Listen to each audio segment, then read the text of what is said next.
Weight of Fire video with 5 parsecs. Weight of Fire video with 5 parsecs from home and the crew of the Firecrest. Today, the crew diminished only 4 because of an accident while traveling away from the last planet, which has been invaded. And Samalu being lost somewhere, doing her own thing. The heroes need to fight as 4 against the K'erin invaders, colonists, who threaten the new world here where they landed. This encounter is a search mission where the crew will need to find out hidden paintings and carvings on the walls of these rocky mountains, and the K'erin will try to secure this position with some kind of shrine back there. They will be surprised in the first round, so they won't act. Hopefully this will give the edge on the fight, because the K'erin outnumber our heroes and they are pretty tough fighters. The new planet where they landed, or fled to, Rimodath, is a war-torn world. And as you can see here, I have made 3 ruin or crater counters, because after setup I will roll a d3 to see how many of these will be added to the existing board to make it more war-torn. Also, here is a curious item I can find, which also will be rolled randomly where it will drop, where I can get an extra roll at the end of the battle. These are my enemies. You see, this is the leader. The 3 normal grunts and the leader have colony rifles, which was lucky, because at least they didn't get a really good weapon. And here is a specialist with a marksman rifle. Again, good range, but only 1 dice, no damage, and heavy. So I hope that this, together with a surprise round, will help me out against these really, really tough enemies. Also, K'erin, the captain, has trained again, and she's a beast now with a combat of 3. While Copfed got even tougher, with a toughness of 5 and a battle dress, which I repaired. While I1G1 got the combat armor that Copfed previously owned, and combined with his natural resilience, he has now an armor save of 4+. So I have 2 really tough characters. K'erin, who is really a killing machine now, and unfortunately Astral Blue, because missing out on the first mission, hasn't got any upgrades yet. So she will be probably with her speed of 5 running around and trying to get the objective in case tabling the opponent isn't an option. We will see. We will be rolling for the war-torn world, the deployment, and the curious item in a moment. But first I want to show where the objectives, the terrain pieces, which will be searchable, are. So we have 8 in total, marked with these red tokens. And as an action on a roll of 5+, we will find the 1 carving we are looking for on this quest.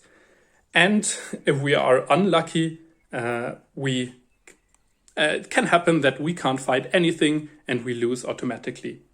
Even if we table the enemy, we have still to roll for all the carvings, so there's always a possibility that we won't be lucky this time. Hopefully it will work out though. And if we find one early on, we can leave the table if the opponents are too much to handle for the crew. So now back to the rolling. First we start off with the curious item.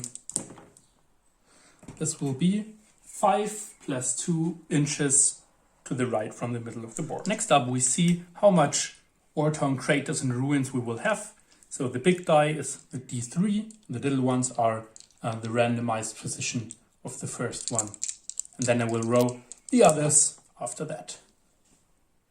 So we go 7 plus 2, 9 inches, and we only have one item. I will go for the wrecked walker because it looks nicer, and we'll place it in a moment. Now we just have to determine our table edge so that we can deploy the enemies, which with a little house rule I will deploy later on and show you the deployed unit and how I did it. So let's see, 1 to 2 is this edge, and then clockwise. 7, so the edge on the right. Let's go for that one then. For the enemy deployment, I went for the middle of the table edge here and rolled 6 inches from there in the direction of the arrow, placed the farthest model there, and the rest will get in their aggressive 2 inches position like that, tactically, because they don't have that much range, and the marksman rifle now behind a defensible position, ready to strike. Now I will deploy my team in 18 inches, and so it's always a bit random and I don't plan where I place my enemies. Now we are looking at the deployment of the Firecrest. Astral out there, hiding from the K'erin and trying to get the first 2 rocks, search for the carvings, and staying out of sight. Dara got a nice position there to shoot over at the K'erin, while still being in cover and having the range advantage. She can shoot them already while they can't. And Cobb, even if he isn't the captain anymore, he's in good terms with Dara still, and so he's just around the corner, so he can be shot because he's much tougher and armored and has luck, so that Dara can't be shot in turn 1 outright if they move and get in range. So hopefully that helps. While I1 is running up here with his shotgun, staying out of range, going through the rocks, and the second objective there, which I placed, the curious item, that round ball thing. And we see here in the middle of the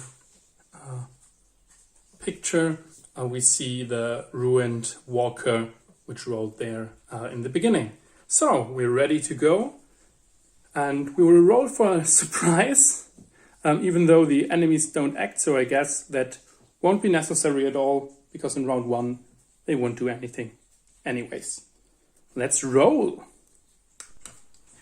We're still rolling to seize the initiative because we could get an extra action before the battle, so that could end in an extra action and an extra activation before the enemy could react, so we'll see. As Sama isn't with us, with her savvy of 3, I1 G1 has the highest with 2. We are outnumbered, so a total of +3 as a modifier. We got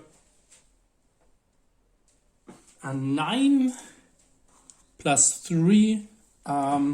It's over 10, so we get an extra round or extra action. That's nice. And Dara begins with a shot on the specialist behind the mushroom, and if she's lucky, shooting at the guy just beside him. She needs natural 6. She has a combat visor, so once will be rerolled.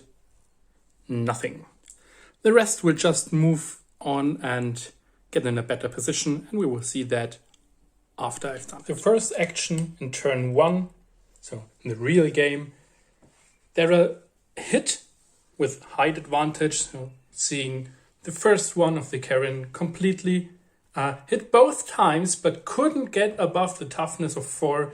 So now the last in the line is the twice stunned K'erin back there. Let's see if some other guy can claim the first kill this campaign turn, or if they fail again and Dara gets the first kill in the next round, as she did the last 2 times. Cobb felt lucky, went aggressive for the kill. With his speed of 6, he just managed to get behind that rocky barricade and had his enemy in 6 inches and in the open. With his combat skill, he only needed a 2 to hit. He didn't have a combat visor, he couldn't aim because he moved, so naturally he rolled a 1. Nothing happened. Incredible. Now Astral tries to roll off and see if she can find anything. We will do this live on a 5-up. This is the rock they were searching for. No, it isn't. So I'll take away this token so that I can remember that.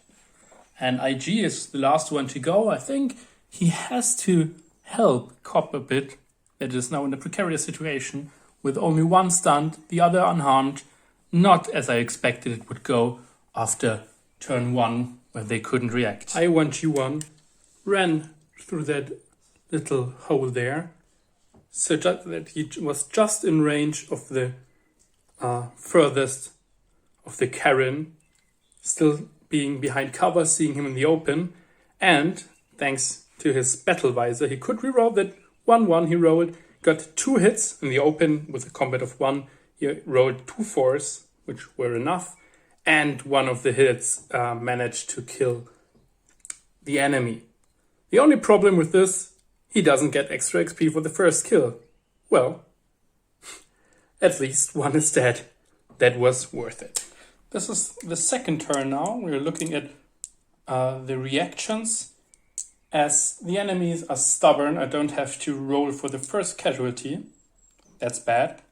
But now I'll see if I can react before them. I hope so.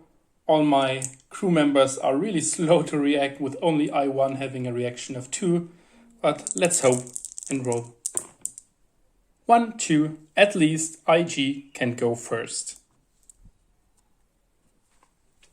He's in a good position, even though he doesn't need to aim. But let's see if he can move in an even better position, or he needs to move a bit further to get in range. IG had to move because of 1 inch out of his defensible position, but it's just worth it. He processed. He went forward, had the leader in clear line of sight, needed a 5 to hit, got a +1 combat skill, so 1 of the shots got through, and because of the 1 damage the shotgun had, it was enough to get the toughness of 4, downing the leader with combat 2, which is really, really nice. Let's see how this plays out now in the enemy turn. A rather lucky outcome for the crew of the Firecrest, because the sniper with the marksman rifle wasn't able to hit anything. He shot on Cobb.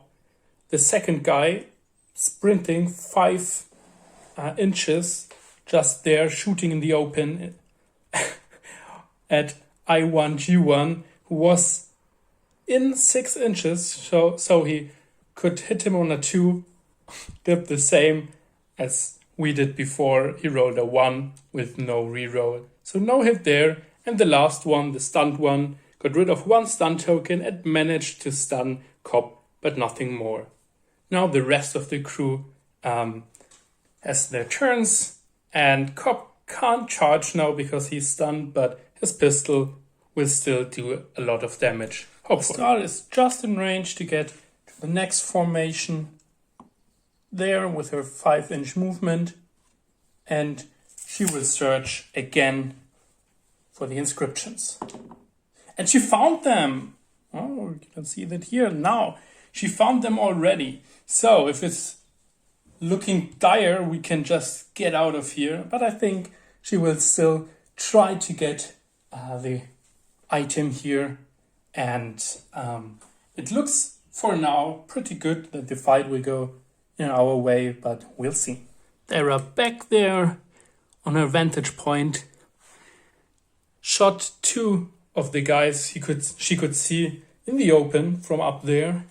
Hit both with a 6 and rolled both times a 2 on damage. So she just accumulated more stuns on the one already stunned and on the one going forward here. Cobb managed to shoot this one in range, again, in 6 inches. He's only 1 inch away from the barricade there, so he was fine. And he hit. He has a +2 modifier, so he only needed a 2 to kill him outright. And he rolled a 1 again on a 2 up. It's not his lucky day, but at least he's not wounded yet. So that's nice, I guess.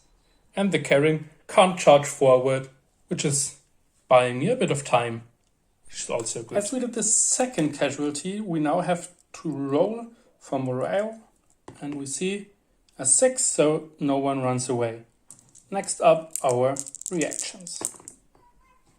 Only 1, 2, so again, I1 will have the first turn, and the rest will go in the slow phase.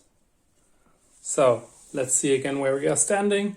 I think he has plenty of opportunity to kill someone there. Okay, I1 opted to go for the easy kill, went behind the barricade there, and shot in the open within 6 inches on the already 2 times stunned K'erin here. He hit both times and rolled 2-1 for damage. Again, with a modifier of +2, a 2 would have outright killed him, but having already 2 stun tokens, he accumulated 4, so he is down nonetheless. Those ones are still incredible. The specialist shot at I1 behind cover, hit him but couldn't wound him, so he too was only stunned and pushed back again. The second K'erin, the stunned one, as he's aggressive and the enemies are in 12 inches, tried to run further towards them and to get in cover this time, as he was in the open the whole time. So I opted that the first round he would shoot with only 1 action, and now he would run. So it made more sense, and I think this time even the rules support this more than my first action. On this side of the board, Astral dashed towards the objective there, and the curious item, couldn't take it up because she dashed, but next round for sure we will secure that. And now let's see what Dara back there, up there, can do with the 2 enemies. Maybe even taking them out both. Let's see. She moved up a bit and shot 2 times on the specialist there, trying to kill him. But one time she hit, even in cover with a +3 for combat skill, which is insane. But she still couldn't, only hit once and couldn't wound him. So both are stunned now, and now Cobb can go there and maybe even blast the specialist if he moves a bit on his left, because now he's not completely in cover anymore as he was before. So that's nice, at least, I guess. Thanks to the knockback of the stun from Dara, Cobb sees the whole of the first model from the specialist, and he's shooting with his hand cannon. I will roll this on camera, hoping that I won't roll any ones anymore on 2-up tests, but, we'll see.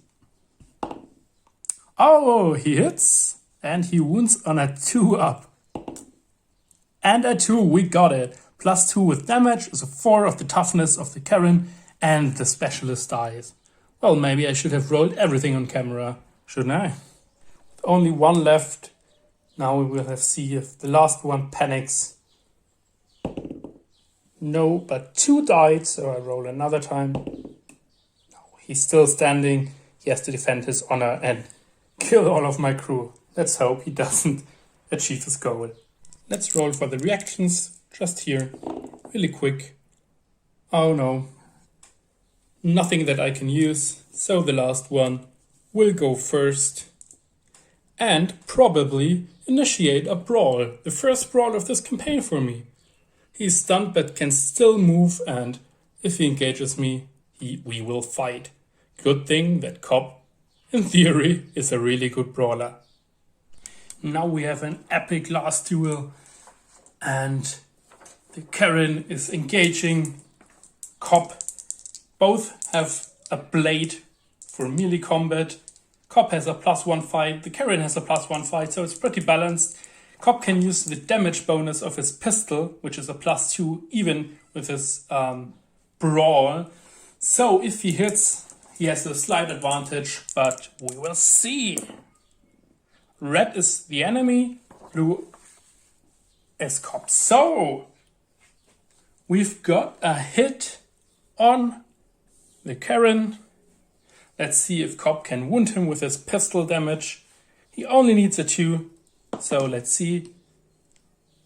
And he rolled a 6. So he eliminates the last resistance there. Astral can claim the item, and that was a really lucky game for us. No one died despite being outnumbered. Only 4 of the crew members here. Well, to be honest, the better fighters. So I guess that was really the reason we could win there. And the bold moves of both Cop and I won with the covering fire of Dara up there really made the difference. While, to be honest, Astral's job getting the inscriptions so early made it much easier for us without any pressure. So that's nice. Let's hope that the K'erin aren't too aroused by this defeat and will invade this planet too, as the Converted did with my last planet where the crew went.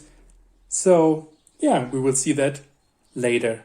And keep an eye out for the newspaper we are releasing on the Facebook group.